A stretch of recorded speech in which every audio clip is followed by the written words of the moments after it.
ನಮಸ್ಕಾರ. ವಿಶೇಷ ಕಾರ್ಯಕ್ರಮಕ್ಕೆ ಸ್ವಾಗತ. ನಾನು ಪೂರ್ಣಿಮಾ. ನೋಡಿ, ರಾಜ್ಯ ಸರ್ಕಾರ ಮಹತ್ವದ ಹೆಜ್ಜೆ ಇಟ್ಟಿದೆ. ಅನರ್ಹ BPL ಕಾರ್ಡ್ ಹೋಲ್ಡರ್ಗಳು ಯಾರಿದ್ದಾರೆ ಅಂದ್ರೆ ಅವರು BPL ಕಾರ್ಡ್ ಅನ್ನು ಹೊಂದೋದಕ್ಕೆ ಅರ್ಹರಲ್ಲ, ಆದರೂ ಕೂಡ BPL ಕಾರ್ಡ್ ಅನ್ನ ಇಟ್ಕೊಂಡಿರ್ತಾರೆ. ಅಂಥವರ ಕಾರ್ಡ್ಗಳನ್ನ ಕ್ಯಾನ್ಸಲ್ ಮಾಡುವಂತಹ ಕೆಲಸ ಆಗ್ತಾ ಇದೆ. ಇದು ಸಾಕಷ್ಟು ತಿಂಗಳುಗಳಿಂದ ನಡೀತಾ ಇರೋದು. ಈಗ ಬರ್ತಾ ಇರುವಂತಹ ಅಪ್ಡೇಟು, ಇದಕ್ಕೆ ಆಹಾರ ಸಚಿವರಾದಂತಹ KH ಮುನಿಯಪ್ಪ ಅವರು ಒಂದಷ್ಟು ಸ್ಪಷ್ಟನೆಗಳನ್ನ ಕೂಡ ಕೊಟ್ಟಿದ್ದಾರೆ. ನೋಡಿ, ಕೆಲವೊಂದಿಷ್ಟು ಕಡೆಗಳಲ್ಲಿ ಅರ್ಹರ BPL ಕಾರ್ಡ್ಗಳು ಕೂಡ ರದ್ದಾಗಿದ್ದಾವೆ. ಹಾಗಾಗಿ ಪಾಪ ಅರ್ಹರು ಪರಿಪರಿಯಾಗಿ ಬೇಡ್ಕೊಳ್ತಾ ಇದ್ದಾರೆ. ನಾವು BPL ಕಾರ್ಡ್ ಹೋಲ್ಡರ್ ಆಗಿದ್ದೀವಿ, ಯಾವುದೇ ಮಾನದಂಡಗಳನ್ನು ಉಲ್ಲಂಘನೆ ಮಾಡಿಲ್ಲ, ಆದರೂ ಕೂಡ ನಮ್ಮ BPL ಕಾರ್ಡು ರದ್ದಾಗಿದೆ, ಏನು ಮಾಡೋದು ಅಂತ ಹೇಳಿ. ಸೊ ಅದಕ್ಕೂ ಕೂಡ ಒಂದಷ್ಟು ಪರಿಹಾರಗಳನ್ನು ತಿಳಿಸ್ಕೊಟ್ಟಿದ್ದಾರೆ KH ಮುನಿಯಪ್ಪ ಅವರು. 15 ದಿನದ ಒಳಗಡೆ ಯಾರೆಲ್ಲ ಅರ್ಹ ಫಲಾನುಭವಿಗಳ BPL ಕಾರ್ಡು ಕೂಡ ರದ್ದಾಗಿದೆಯೋ ಅವರ ಕಾರ್ಡನ್ನು ಸರಿಪಡಿಸಲಾಗುತ್ತೆ ಅನ್ನುವಂತಹ ಮಾಹಿತಿಯನ್ನು ಕೂಡ ಕೊಟ್ಟಿದ್ದಾರೆ. ನೋಡಿ, ಆಗಲೇ ಹೇಳಿದಾಗೆ BPL ಕಾರ್ಡ್ಗಳ ಪರಿಷ್ಕರಣೆಗೆ ರಾಜ್ಯ ಸರ್ಕಾರ ಮುಂದಾಗಿದೆ. ಯಾಕಂದರೆ ಬಡತನ ರೇಖೆಗಿಂತ ಯಾರೆಲ್ಲ ಕೆಳಗಿದ್ದಾರೆ, ಅದರ ಜೊತೆಗೆ 1.20 ಲಕ್ಷ ರೂಪಾಯಿ ವಾರ್ಷಿಕವಾಗಿ ಆದಾಯ, 7.5 ಎಕರೆಗೂ ಹೆಚ್ಚು ಭೂಮಿ ಅಥವಾ ಸರ್ಕಾರಿ ಪಿಂಚಣಿ ನೌಕರರು, ಇವ್ರು ಯಾರೂ ಕೂಡ BPL ಹೋಲ್ಡರ್ ಆಗಿರೋದಿಲ್ಲ. ಬಟ್ ಈಗ ಯಾವ ರೀತಿ ಆಗ್ಬಿಟ್ಟಿದೆ ಅಂತ ಹೇಳಿದ್ರೆ, ಉಳ್ಳವರ ಹತ್ರ ಎಲ್ಲರ ಹತ್ರನೂ ಕೂಡ BPL ಕಾರ್ಡ್ ಇದೆ.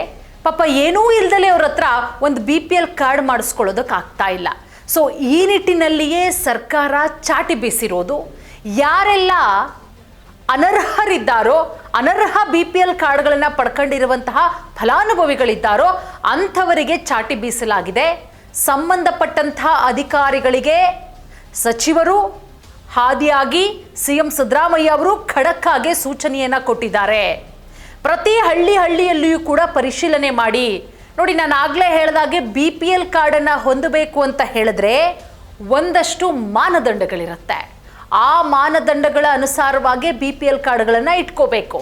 ಆದರೆ ಇವಾಗ ಹೇಗಾಗ್ಬಿಟ್ಟಿದೆ ಅಂತ ಹೇಳಿದ್ರೆ, ಸ್ವಂತ ಮನೆ, ಸ್ವಂತ ಕಾರು, ಹಳ್ಳಿಯಲ್ಲಿ ಒಂದು ಸ್ವಂತ ಮನೆ ಇದ್ರೆ ಪರವಾಗಿಲ್ಲ, ಸಿಟಿಯಲ್ಲಿ ಸ್ವಂತ ಮನೆ, 3-4 ಮನೆಗಳ ಬಾಡಿಗೆ ಬರ್ತಾ ಇರುತ್ತೆ, ಐಷಾರಾಮಿ ಕಾರುಗಳಿರುತ್ತೆ, ಎಕರೆಗಟ್ಟಲೆ ಭೂಮಿ ಇರುತ್ತೆ, ಬೋರ್ವೆಲ್ಗಳಿರ್ತವೆ 2-3, ಇದೆಲ್ಲ ಇದ್ರೂ ಕೂಡ ಆತ BPL ಕಾರ್ಡ್ ಹೋಲ್ಡರ್ ಆಗಿರ್ತಾನೆ. ಸರ್ಕಾರದಿಂದ BPL ಕಾರ್ಡ್ದಾರರಿಗೆ ಏನೆಲ್ಲ ಸೌಕರ್ಯಗಳು, ಸವಲತ್ತುಗಳು ಸಿಗುತ್ತೋ ಎಲ್ಲವೂ ಕೂಡ ಅವನಿಗೆ ಸಿಗ್ತಾ ಇರುತ್ತೆ. ಸೊ ಈ ನಿಟ್ಟಿನಲ್ಲಿ ಸರ್ಕಾರ ಚಾಟಿ ಬೀಸಿದೆ. ಇಲ್ಲಿ ಅರ್ಹ ಫಲಾನುಭವಿಗಳ BPL ಕಾರ್ಡು ಕ್ಯಾನ್ಸಲ್ ಆಗಿದೆ ಅನ್ನುವಂತಹ ವಿಚಾರ ನೆನ್ನೆ ತಾನೇ KH ಮುನಿಯಪ್ಪ ಅವರು ಹೇಳಿದ್ರು. ನನ್ನ ಗಮನಕ್ಕೂ ಕೂಡ ಬಂದಿದೆ. ಪಾಪ ಅರ್ಹ ಫಲಾನುಭವಿಗಳ ಕಾರ್ಡ್ಗಳು ಕೂಡ ಕ್ಯಾನ್ಸಲ್ ಆಗಿದೆ. ಸೊ ಅಂಥವರಿಗೆ ಯಾರಿಗೆಲ್ಲ ಕಾರ್ಡ್ಗಳು ಕ್ಯಾನ್ಸಲ್ ಆಗಿದೆಯೋ, ಅವರು ಅರ್ಹರಿದ್ದಾರೋ, ನಿಜವಾಗಿಯೂ ಅವರು ಅರ್ಹರಿದ್ದಾರೋ ಅಂಥವರ ಕಾರ್ಡನ್ನು 15 ದಿನಗಳ ಒಳಗಡೆ ಮತ್ತೆ ಮರಳಿ ಕೊಡಲಾಗುತ್ತೆ. ಸೊ ಹಾಗಾಗಿ ಯಾರೂ ಕೂಡ ತಲೆ ಕೆಡಿಸ್ಕೊಳ್ಳಂಗಿಲ್ಲ. ಅದರ ಜೊತೆಗೆ ಏನಾದರೂ ತಪ್ಪಾಗಿ ನಿಮ್ಮ ಕಾರ್ಡ್ಗಳೇನಾದರೂ ರದ್ದಾಗಿದ್ರೆ ನೀವು ತಹಶೀಲ್ದಾರ್ ಕಚೇರಿಗೆ ಹೋಗಬಹುದು, ಅಥವಾ ಆಹಾರ ನಿರೀಕ್ಷಕರನ್ನು ಸಂಪರ್ಕ ಮಾಡಿ ಅವರಿಗೆ ನೀವೊಂದು ಅರ್ಜಿಯನ್ನು ಕೊಟ್ಟರೆ 15 ದಿನಗಳ ಒಳಗೆ ಸರಿಪಡಿಸಲಾಗುತ್ತೆ. ಅದರ ಜೊತೆಗೆ ಮತ್ತೊಂದು ಸ್ಫೋಟಕ ವಿಚಾರ ಏನಪ್ಪ ಅಂತ ಹೇಳಿದ್ರೆ, ರಾಜ್ಯದಲ್ಲಿ ಸುಮಾರು 7 ಜನ ಅನರ್ಹರಿದ್ದಾರೆ. 7 ಲಕ್ಷ ಜನ ಅನರ್ಹ BPL ಕಾರ್ಡ್ ಹೋಲ್ಡರ್ಸ್ಗಳಿರೋದು. ಈ 7 ಲಕ್ಷ ಜನ ಇದ್ದಾರಲ್ಲ, ಇವರೆಲ್ಲರೂ ಕೂಡ APLಗೆ ಸೇರಬೇಕಾಗತ್ತೆ. ಆದರೆ ಇವರು BPL ಕಾರ್ಡ್ಗಳನ್ನು ಮಾಡಿಸ್ಕೊಂಡು ಆರಾಮಾಗಿ ಸರ್ಕಾರದ ಸೌಲಭ್ಯಗಳನ್ನು ತಗೊಂಡು ನೆಮ್ಮದಿಯಾಗಿದ್ದಾರೆ. ಈ 7 ಲಕ್ಷ ಜನರನ್ನು ಪತ್ತೆ ಮಾಡುವಂತಹ ಕೆಲಸವೂ ಕೂಡ ಸರ್ಕಾರದ ವತಿಯಿಂದ ಆಗ್ತಾ ಇದೆ.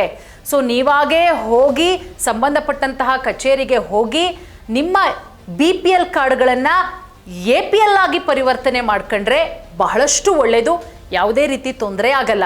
ಇಲ್ಲ ಅಂತ ಹೇಳಿದ್ರೆ ನಿಮ್ಮ ಮೇಲೆ ಕಟ್ಟುನಿಟ್ಟಿನ ಕ್ರಮಗಳನ್ನು ಜರುಗಿಸಬೇಕಾಗತ್ತೆ ಸರ್ಕಾರದ ವತಿಯಿಂದ. ಹಾಗಾಗಿ ಯಾರೆಲ್ಲ ಅರ್ಹರ್ದು ಕ್ಯಾನ್ಸಲ್ ಆಗಿದೆಯೋ ಅವರು ತಹಶೀಲ್ದಾರ್ ಕಚೇರಿಗೆ ಹೋಗಿ, ಆಹಾರ ನಿರೀಕ್ಷಣಾ ಕಚೇರಿಗೆ ಹೋಗಿ ಒಂದು ಅರ್ಜಿಯನ್ನು ಕೊಡಿ.